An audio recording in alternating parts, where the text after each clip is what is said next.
Bienvenue, c'est Kino Soir, 19h, 21h, de lundi à vendredi, 18h, 20h, Greenwich Mean Time.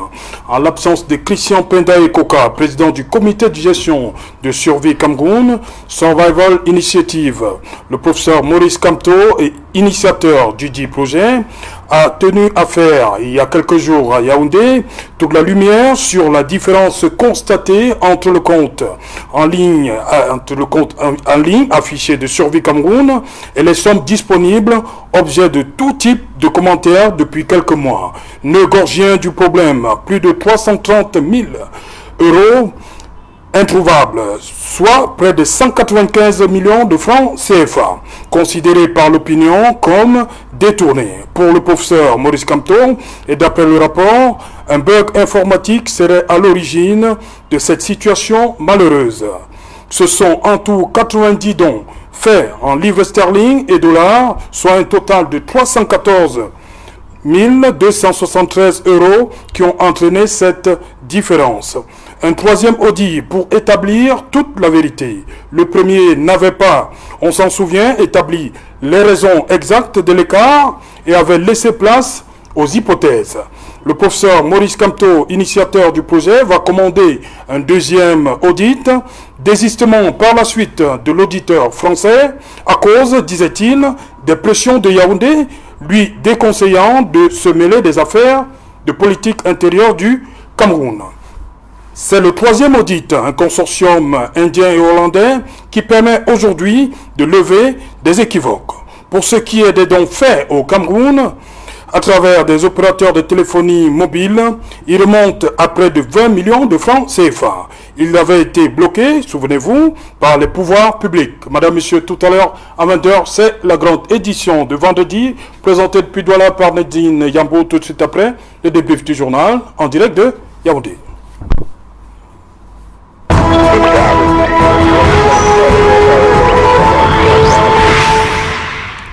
Audit des comptes Survie Cameroun, fin de la polémique, c'est une interrogation, madame, monsieur. Pour tenter de répondre à cette question, nous avons fait venir sur le plateau le professeur Pascal Charlemagne, Messanga Nyamdi. Bonsoir, prof. Bonsoir. Bon retour à Yaoundé. Merci, ça fait du bien. Vous ça savez, fait du bien. Oui, je suis comme ce fugitif qui redécouvre un lieu, une ville qu'il a accueilli. Oui. Mais sinon, ça va très bien, parce que je voudrais saisir cette opportunité pour remercier toutes les populations de Garoua, les étudiants de l'université de Ngaoundéré, à Garoua, les collègues, les lamidos, tous ceux qui m'ont accueilli vraiment comme je ne l'imaginais pas. Mais en tout état de cause, je suis de passage à Yaoundé. Et puis, si je vais dire un petit mot, vous savez, lorsque je faisais mes études de droit à la Sorbonne, j'ai été influencé par un professeur que j'ai encore en mémoire, Jean de Soto, qui nous dispensait un cours de droit administratif. Alors de Soto nous disait: les actes administratifs reposent sur deux piliers. Le premier pilier, c'est l'effectivité. Le deuxième pilier, c'est ce qu'on appelle l'applicabilité. Alors, moi, je voudrais dire que c'est avec joie et en tant qu'universitaire, bien entendu, que j'ai accueilli effectivement cette décision. Parce que si j'ai un conseil à donner à tous les agents publics, lorsqu'il y a un acte administratif qui s'impose à vous, vous avez deux choix. Soit vous l'appliquez et puis vous êtes tranquille, soit vous tentez de ne pas l'appliquer et vous avez d'autres ennuis.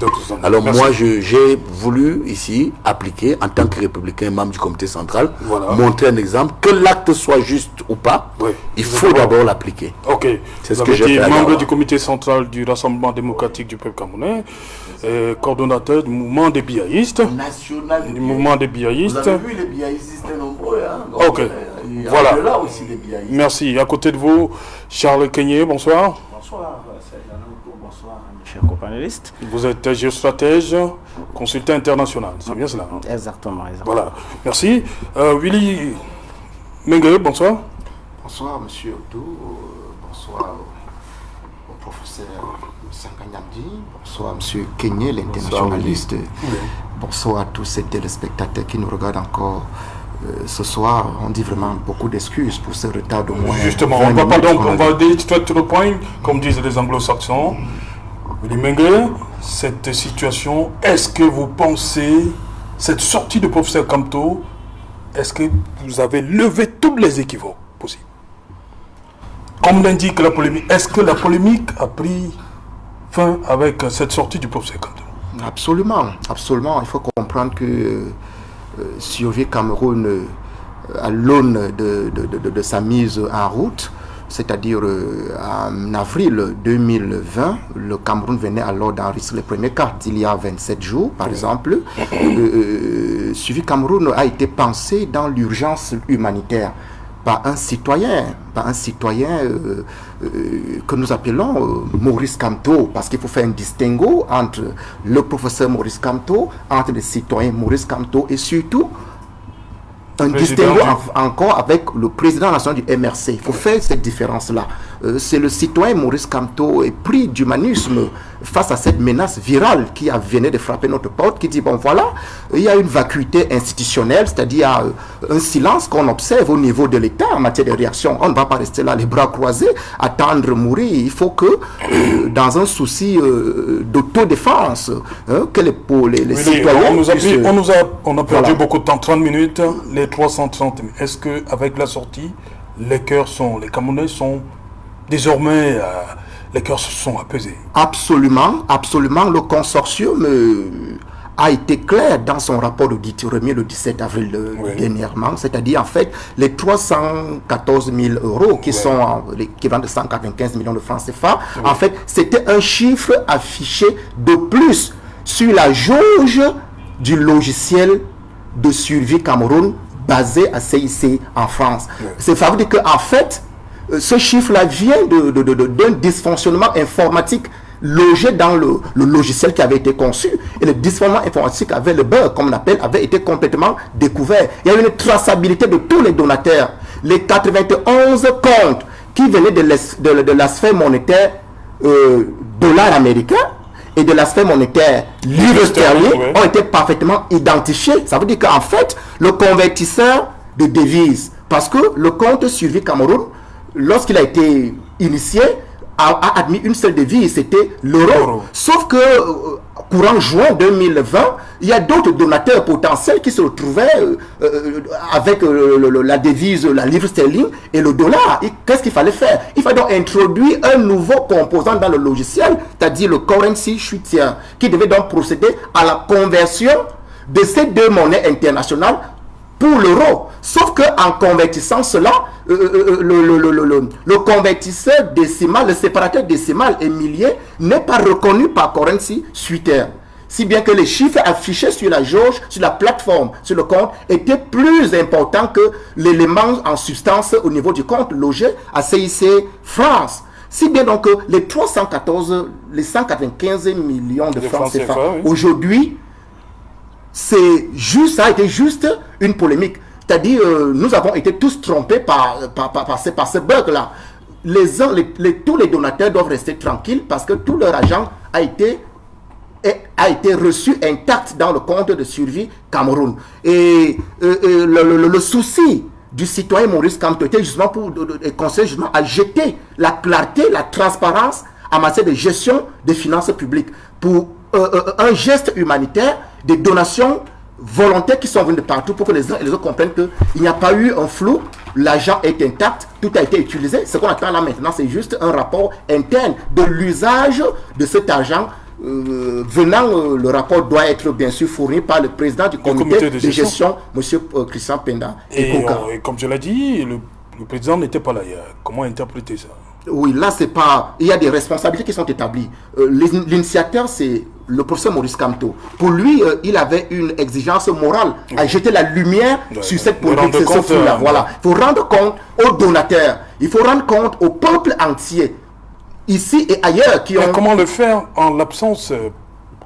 Est-ce que ça justifie l'absence de Christian Penda et Koka? On parle quand même de ces fonds-là. Techniquement, le professeur a été clair. Il a dit, il attend encore dans les délais le rapport d'usage de 800 000 euros recouvrés sur la plateforme internationale. Parce que c'est outre les donations nationales locales qui avaient été bloquées par les comptes MTN Money et Orange Money. C'est dans les 20 millions de francs CFA. Donc, il attend ce rapport. C'est au terme de ce rapport qu'il va faire un rapprochement et voir comment est-ce qu'avec celui qui a reçu mandat de gérer, c'est-à-dire M. Christian Penekoka, qu'en serait-il exactement? Donc, il n'a pas piétiné la procédure, bien peut-être délaissé M.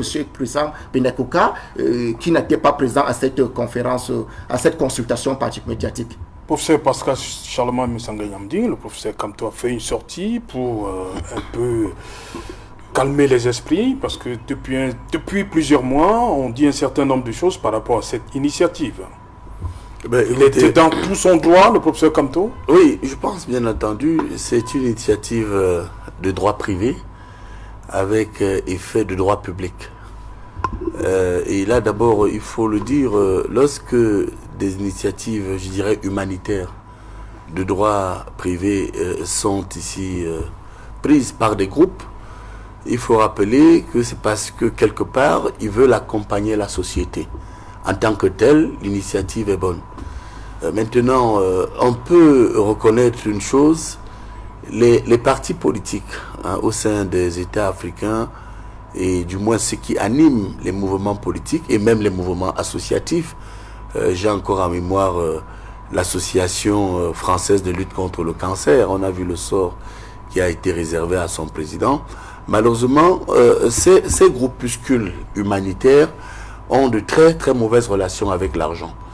Et je crois que le MRC, qui est un parti concurrent et rival, malheureusement, ne donne pas pour un parti qui voudrait faire le changement. N'oubliez pas que, en tant qu'homme politique, nous suivons également comment évoluent nos rivaux.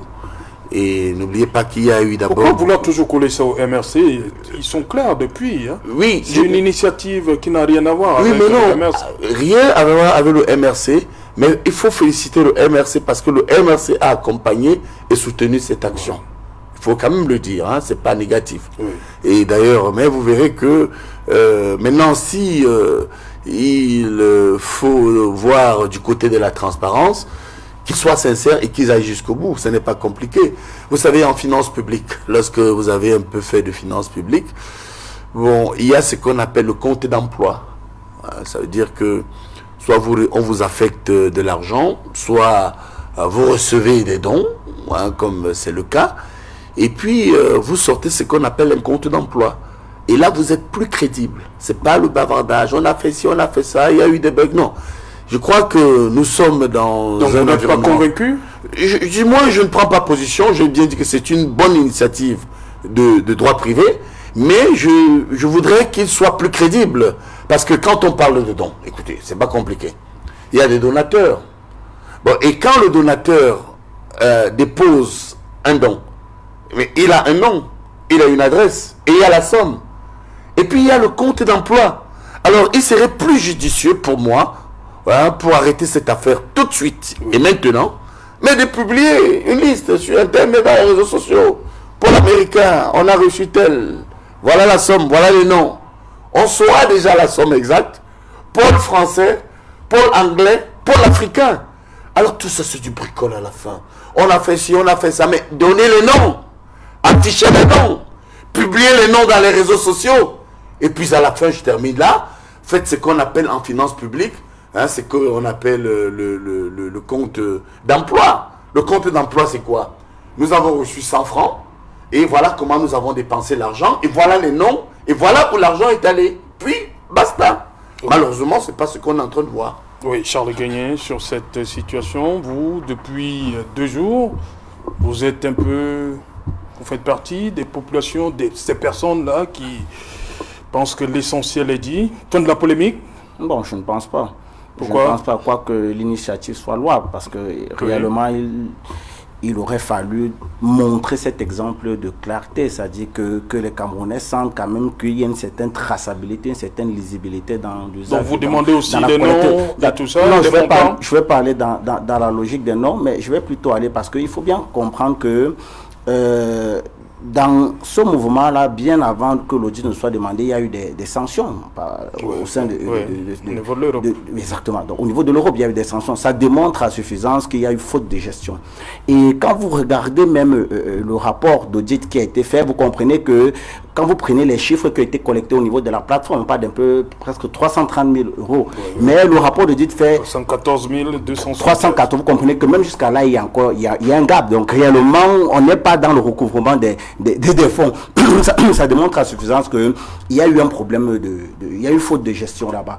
Maintenant, il est impératif aujourd'hui que ce rapport d'audit aille jusqu'au bout. Les responsabilités, le partage, comment cela s'est passé. Ce que le professeur dit a bien et bien son sens. Si X a versé de l'argent, c'est qui? Il a versé combien? Ça a été utilisé comment? Et enfin, maintenant, peut-être que les Camerounais auront réellement un sentiment de traçabilité des éligibilités. Mais je m'interroge beaucoup plus même dans je vais dire quoi, dans l'objectif, dans la finition d'un tel mouvement, parce que aujourd'hui on questionne, je vais dire quoi, on questionne l'audit, on questionne l'opération Survival Cameroun, Survival Initiative. Mais j'aime bien souvent le rappeler. Il y a un rapport qui a été commis par le GIABA. Le GIABA, c'est le groupe d'inter-agences pour la lutte contre le blanchiment d'argent en Afrique de l'Ouest. C'est un think tank qui a été mis sur pied par la CEDEAO dans l'optique de donner des propositions sur la problématique du financement du terrorisme en Afrique. Et dans ce rapport du GIABA, dans son article, il est bien précisé de contrôler, c'est-à-dire que c'est un rapport pour les États. Il précise à l'intérieur de contrôler les opérations de collecte de fonds dans les pays en guerre. Mais M. Serge Alain, je vous pose une question très simple. Est-ce que le Cameroun, c'est un pays en guerre? Je pense que indirectement, on y répondrait oui. Sur pratiquement 10 régions, on a 8 régions qui sont en train de subir un certain nombre de menaces. Ça sous-entend qu'en principe, une telle initiative devait incorporer l'aspect ou alors le contrôle, ou alors le regard étatique. Sinon, les fonds que vous prenez là, comment est-ce qu'elles vont être gérées? Comment est-ce qu'elles vont être réparties? Où est-ce qu'elles iront? Tant qu'un État... Et c'est là je crois que, si on se souvient bien, on a... M. Pendaï Koka a sorti une liste avec les représentants des différents ministères qui devaient faire partie de cette initiative, si vous permettez-moi l'expression. Je vous comprends. Est-ce que l'État a accédé favorablement à cette demande? Non, je vous comprends. Non. Je vous comprends très bien. C'est un autre débat. Prenons un cas. C'est parce que vous avez dit que l'État devait être accompagné. Ils ont demandé, oui. Mais je veux revenir dans cette logique-là. Je vous prends un exemple très simple.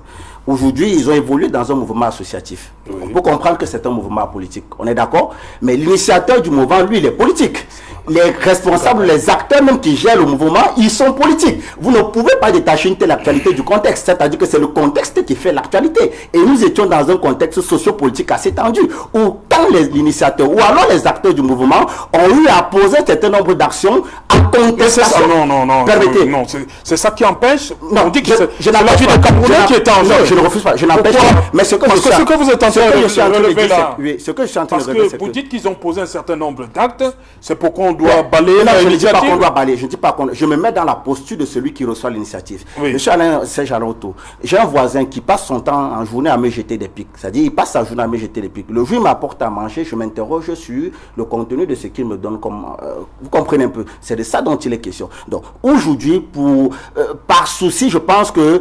Et dites-vous bien une chose, c'est que il aurait été possible, nonobstant la logique ou alors les démarches qui ont été entreprises par le MRC, justement, même dans ce rapport, d'introduire, alors d'incorporer le gouvernement de la République. C'est SCI, c'est pas le MRC. Pardon, Survival Cameroun, Survival Initiative, justement, d'incorporer des membres certains justement, parce que il y avait la défense, les finances, exactement. Oui. Vous voyez un peu, ça aurait donné un plus de clarté, de lisibilité. Je vous dis pourquoi. Mais ils l'ont fait. Je vous dis pourquoi. Le rapport de... Ils l'ont fait ou ils l'ont pas fait? Non, je parle de ce qui vient d'être fait là. Oui. Le rapport qui nous était, parce que les rapports, on sait comment ça se fait, ça se commande. C'est-à-dire qu'on peut prendre un cabinet et on justifie, alors on s'arrange à ce que ce qui sort de là soit commandé par... Donc, moi, je ne mets pas en cause ce qui a été fait là. Moi, je dis c'est louable, surtout que l'intention était bonne, le contexte s'y prêtait. Mais on ne doit pas détacher le contexte de la réalité politique. Et lorsqu'on analyse la réalité politique, on comprend que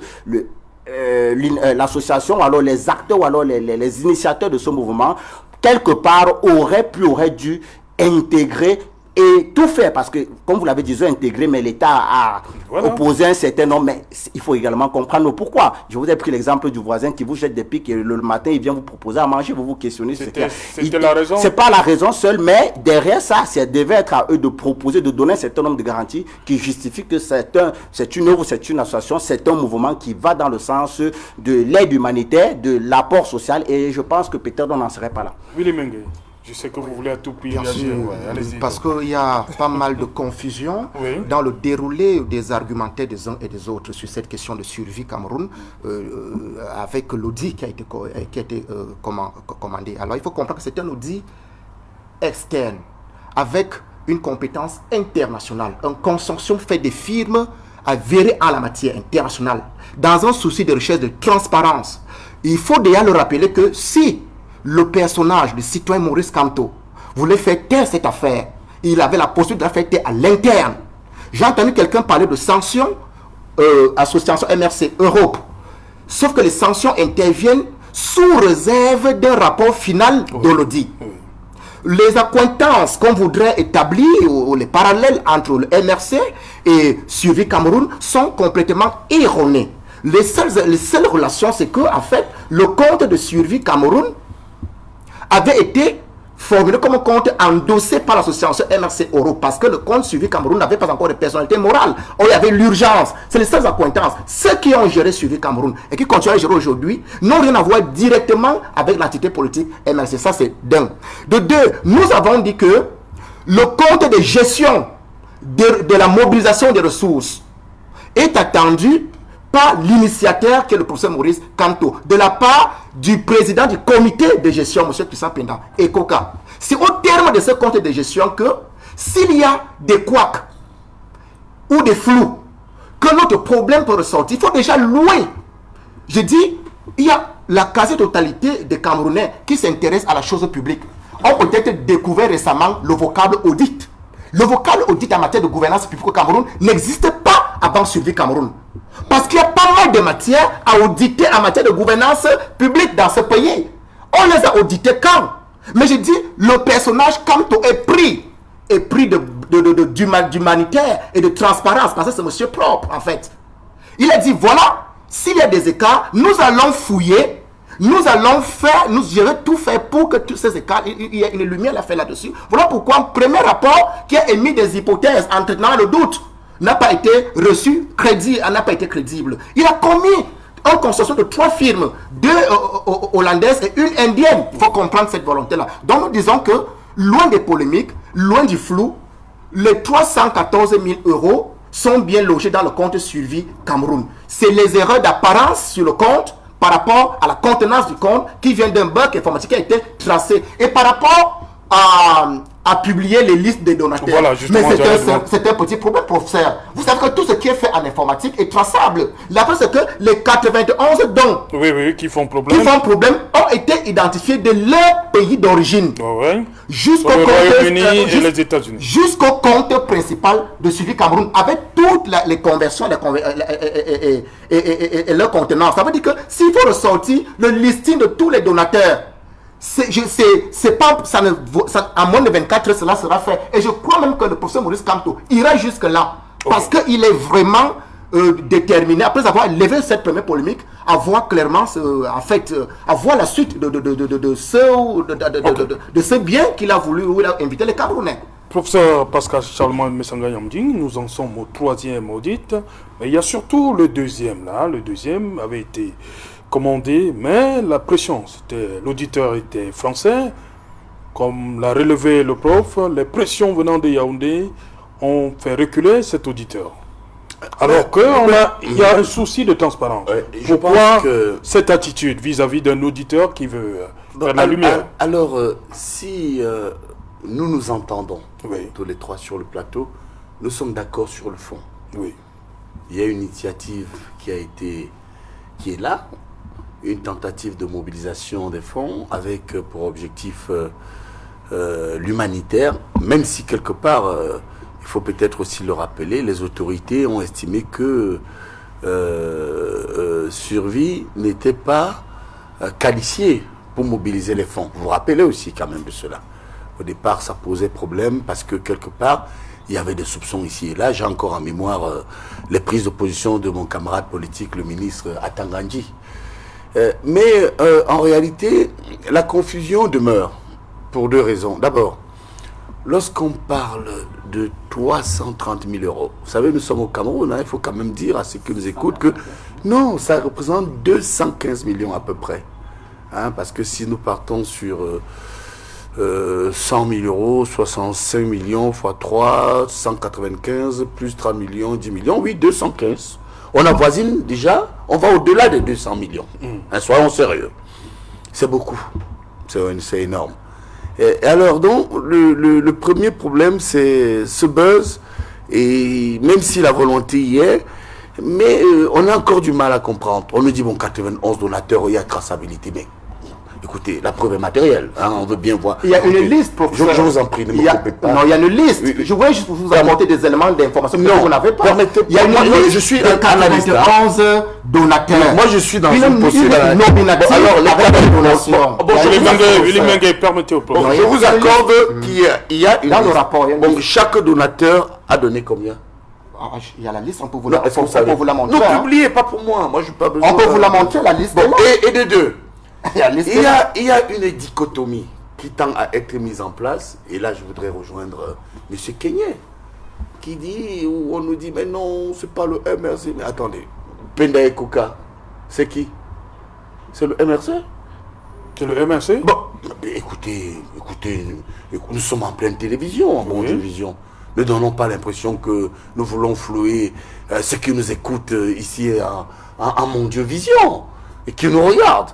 Et puis, qui prend l'initiative? J'ai quand même suivi les Voice, vous savez, quand vous êtes un homme politique accompli, avec des objectifs. Pour éviter, on va revenir, ça c'est promis, on va revenir après le journal, c'est le temps du journal. Très bien. Va faire un tour à Douala, nous attend Nadine Yambou. Avant Nadine, une page de pub. Nous vous félicitons pour les progrès réalisés dans votre parcours, pour tous vos efforts. Tout en prenant soin de votre famille, vous n'avez